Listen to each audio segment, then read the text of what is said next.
અર્જુન બોલ્યા, એ રીતે નિરંતર આપમાં જોડાયેલા જે ભક્તો આપને સગુણ સ્વરૂપે ઉપાસે છે તથા જેઓ આપના અવિનાશી અવ્યક્ત નિર્ગુણ સ્વરૂપની ઉપાસના કરે છે તેઓમાં ઉત્તમ યોગવેત્તા કોણ?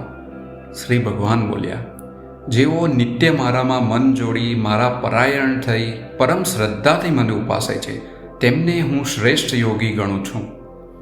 ધારણ કરનારા અને સર્વ પ્રાણીઓના હિતમાં લાગેલા જે મનુષ્યો મારા નિર્વિકાર, અવર્ણનીય, અવ્યક્ત, સર્વવ્યાપક, અચિંત્ય, સર્વસાક્ષી, અચળ, અવિનાશી સ્વરૂપની ઉપાસના કરે છે તેઓ પણ મને જ પ્રાપ્ત કરે છે.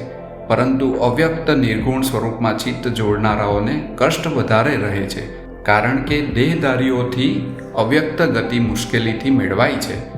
પરંતુ હે પાર્થ, જેઓ સર્વ કર્મો મારામાં સમર્પણ કરી મારે પરાયણ થઈ અનન્ય યોગથી મારું જ ધ્યાન કરતા મને ઉપાસે છે તે મારામાં પરોવાયેલા ચિત્તવાળાઓનો મૃત્યુરૂપ સંસાર સાગરથી હું જલ્દી ઉદ્ધાર કરું છું. માટે તું મારામાં જ મન સ્થિર કર અને મારામાં જ બુદ્ધિ પરોવ. એ પછી તું મારામાં જ રહીશ, એમાં સંશય નથી. હે ધનંજય, જો તું ચિત્તને મારામાં સ્થિર કરવા સમર્થ નથી તો અભ્યાસ યોગ વડે મને પામવાની ઈચ્છા કર. અભ્યાસમાં પણ જો તું અસમર્થ હોય તો મારા માટે કર્મ કરવા તત્પર થા. મારે અર્થે કામ કરતો પણ તું સિદ્ધિ જ પામીશ. જો એ કરવાને પણ તું અશક્ત છે તો મારા માટેના કર્મયોગનો આશ્રય કરી વશ કરેલા ચિત્તવાળો થઈ સર્વ કર્મફળનો ત્યાગ કર. કેમ કે પૂર્વોક્ત અભ્યાસ કરતાં જ્ઞાન શ્રેષ્ઠ છે, જ્ઞાન કરતાં ધ્યાન શ્રેષ્ઠ છે, ધ્યાન કરતાં સર્વ કર્મોના ફળનો ત્યાગ શ્રેષ્ઠ છે. એ કર્મફળના ત્યાગથી સત્વરે શાંતિ પ્રાપ્ત થાય છે. જે સર્વભૂતોનો દ્વેષ નહીં કરનાર, મિત્રભાવે વર્તનાર, દયાળુ, મમતા વિનાનો, અહંકાર રહિત, સુખ દુઃખને સમાન માનવાવાળો, ક્ષમાવાળો, સદા સંતોષી, યોગનિષ્ઠ, મન વશ રાખનારો, દ્રઢ નિશ્ચયવાળો અને મારામાં અર્પણ કરેલા મન બુદ્ધિવાળો હોય છે તે મારો ભક્ત મને પ્રિય છે. જેનાથી લોક ઉદ્વેગ પામતા નથી અને જે લોકથી ઉદ્વેગ પામતો નથી, તથા જે હર્ષ, અમર્ષ, ભય અને ઉદ્વેગથી રહિત છે તે ભક્ત મને પ્રિય છે.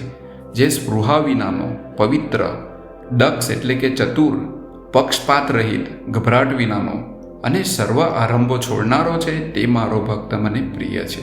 જે હર્ષ પામતો નથી, દ્વેષ કરતો નથી, શોક કરતો નથી, ઈચ્છા કરતો નથી અને શુભ અશુભ ત્યજનાર તથા ભક્તિવાળો છે તે મને ભક્ત પ્રિય છે. વળી જે શત્રુ કે મિત્ર ઉપર માન કે અપમાનમાં તથા તાડ તાપ, સુખ કે દુઃખમાં પણ સમાન ભાવવાળો અને સંસારમાં આસક્તિ રહિત હોય, નિંદા અને સ્તુતિને સમાન માને, મનનશીલ હોય છે, જે કંઈ આવી મળે તેથી સંતોષી રહે, નિશ્ચિત સ્થાન વિનાનો, રહેવાના સ્થાનમાં મમતા રહિત અને સ્થિર બુદ્ધિવાળો હોય તે ભક્તિમાન મનુષ્ય મને પ્રિય છે. જેઓ શ્રદ્ધાવાન થઈ મારા પરાયણ રહી ઉપર રહેલા ધર્મમય અમૃતને સારી રીતે સેવે છે તે ભક્તો મને અત્યંત પ્રિય છે.